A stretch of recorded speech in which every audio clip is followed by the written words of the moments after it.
was a slow Thursday evening in late September when it happened, one of those nights where the air feels thick for no reason, and the silence in the house creeps under your skin instead of comforting you.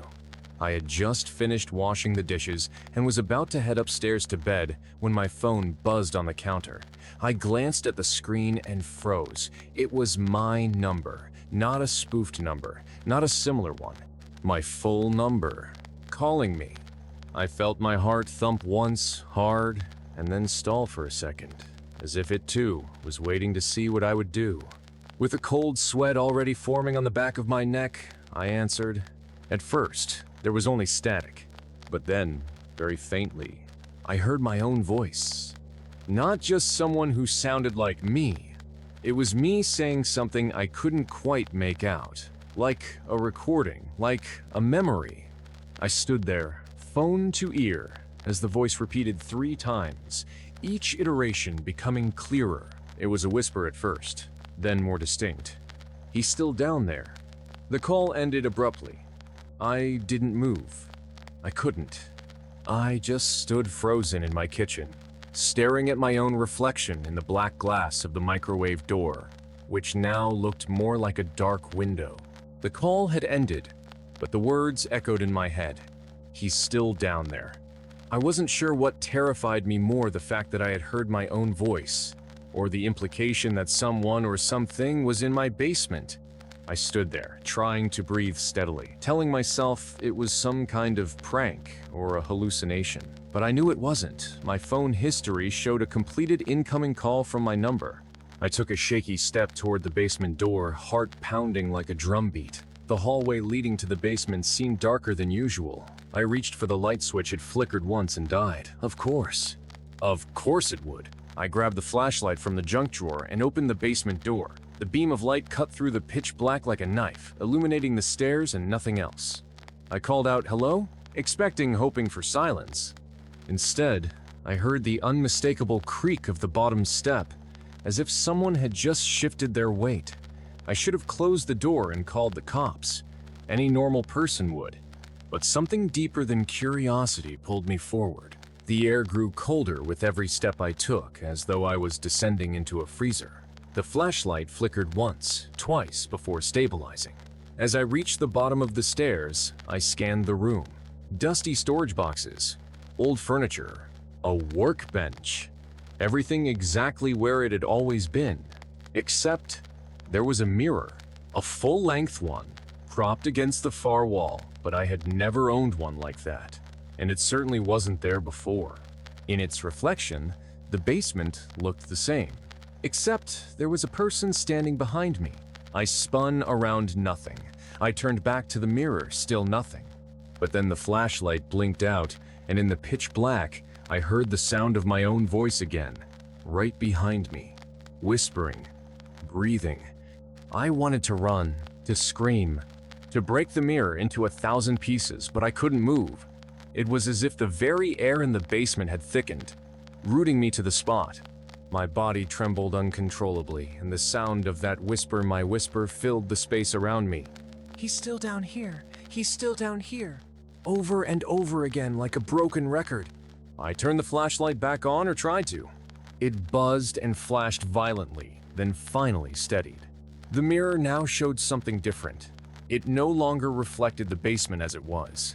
Instead, it showed a different version of the room, darker, older, rotting. Mold crept up the walls, the shelves were overturned, and my reflection wasn't mine anymore. The figure in the mirror was me, but twisted. My skin was gray and sagging, my eyes sunken and pitch black, mouth frozen in a silent scream. It reached out toward me from the other side of the glass, and that's when I heard something behind me move. Not a creak, a step. Slowly, I turned. The mirror was behind me now, and what stood between me and the stairs was myself. But not as I knew me. It was the same figure from the reflection, standing in the flesh, or whatever it was made of. Its mouth moved, whispering words I couldn't hear. Then, louder, "You're not supposed to be here." I stumbled back, crashing into a box of old Christmas decorations. The thing didn't advance. It just stared. Then, in a glitching flicker like an old VHS tape, it vanished. The mirror exploded behind me with a deafening crack, glass flying in all directions, but I wasn't cut. Nothing touched me. The lights came back on, full brightness, and the basement was empty again. Normal. Silent. I ran upstairs and locked the door behind me, every nerve on fire. My phone was on the kitchen counter, right where I'd left it. A notification flashed across the screen.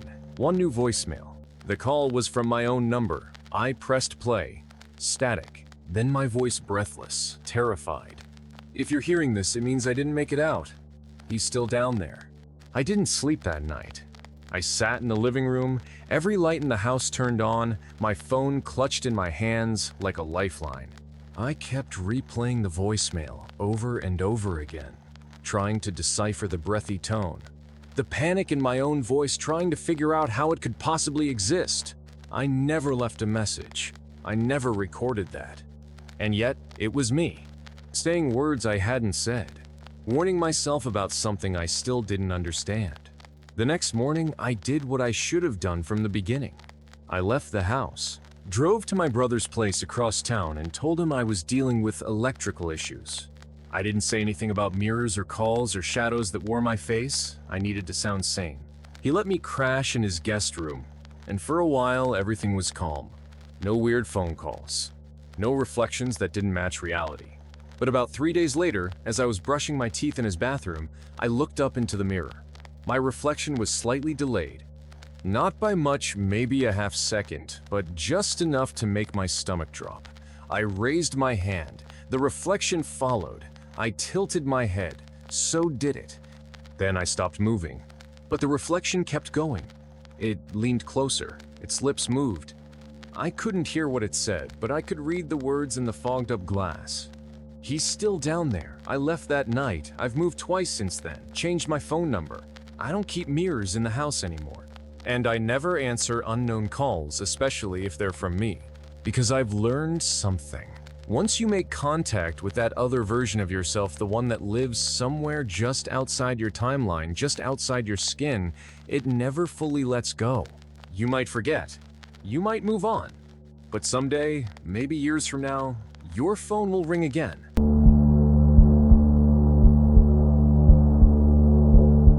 I used to think those scary posts online about someone knowing too much were just stories exaggerated for clicks, maybe fabricated.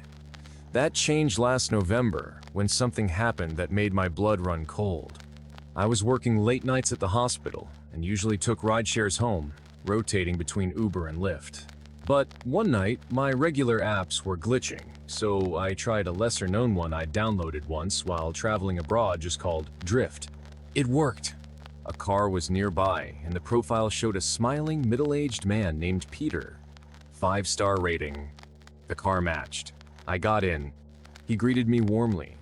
Said, "You've had a long shift, huh?" And I assumed he could guess from my scrubs and hospital ID. But 5 minutes into the ride, he said something that chilled me. He asked, "So, you're still living alone in apartment 3C, right? Must get lonely." I froze. He said it so casually, like we were old friends catching up. But I'd never met this man in my life. I didn't even list my full address in the app, just the general block. For safety reasons. No one should have known that exact apartment number. I tried to play it off. "Nah, I moved last month," I lied, forcing a laugh. "Different place now."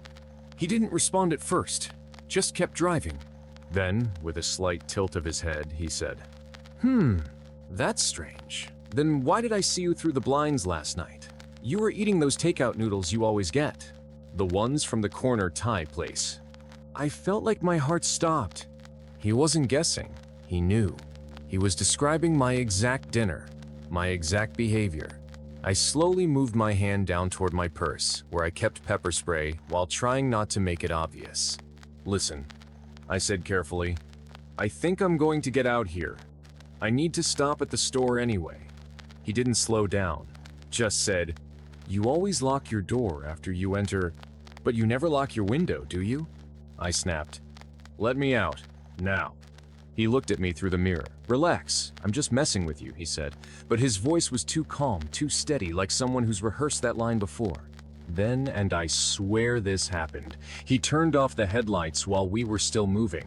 The street went black, my vision blurred from the sudden darkness, and my heart pounded as panic set in. I did the only thing I could think of. I threw myself against the door and yanked the handle. Locked. I slammed my fist against the window and shouted, "Help!" But we were flying through a quiet residential area. No one outside, no one to hear. I grabbed the pepper spray and pointed it toward the front seat, hand trembling. "Pull over, or I swear to God." He slammed on the brakes. The tires screeched, throwing me forward against the back of the passenger seat. Then silence. He didn't look at me. He just sat there, breathing heavily. "You think I haven't heard that before?" he muttered. "They always threaten, but none of them ever actually do it." He turned to face me, and for the first time, I saw his eyes wide, unblinking, dilated like a predator. I sprayed, full force, right into his face. He screamed and tried to cover his eyes, flailing one hand while the other still clutched the wheel. I took the moment. I lunged forward, unlocked the door manually, and jumped out of the moving vehicle. I hit the pavement hard, skinning my palms and knees. But I didn't care. I ran. He screamed behind me, cursing, coughing, shouting something about ruining everything. I didn't stop running until I found a 24-hour gas station nearly 4 blocks away, collapsed at the counter, and begged the clerk to call the cops. The police arrived surprisingly fast, maybe because I sounded completely hysterical. Maybe because the universe, for once, decided not to be cruel. I gave them everything. The app screenshots, the fake number, his face, the direction he drove off in. They took it seriously, thankfully, and the gas station had cameras. But here's the thing. The car wasn't registered to any driver in the app. The plate number didn't exist in the system. And the name on the profile, Jaden, was never assigned to any real person on the ride service. Whoever he was, he'd created a fake profile, spoofed his location, and somehow intercepted my ride before the real driver could show up. The real Jaden called me 2 hours later, apologizing profusely, saying he was stuck in traffic and didn't know why the app marked me as picked up. He sounded confused, terrified, and then he hung up. I don't think he ever drove again. As for me, I stopped using rideshare apps. I reported everything, even sent follow-ups to the company. They offered a generic apology and a promo code. That's it. But that wasn't the worst part. 3 days later, I got another call. From my own number. Again, this time, I didn't answer. I couldn't. But they left a voicemail. Static. And then a voice. "I told you not to spray me." That was it. That one sentence. I deleted the voicemail, blocked my own number, and changed phones completely. But I still don't feel safe. Because every time my phone rings late at night, even if it's just spam or a wrong number,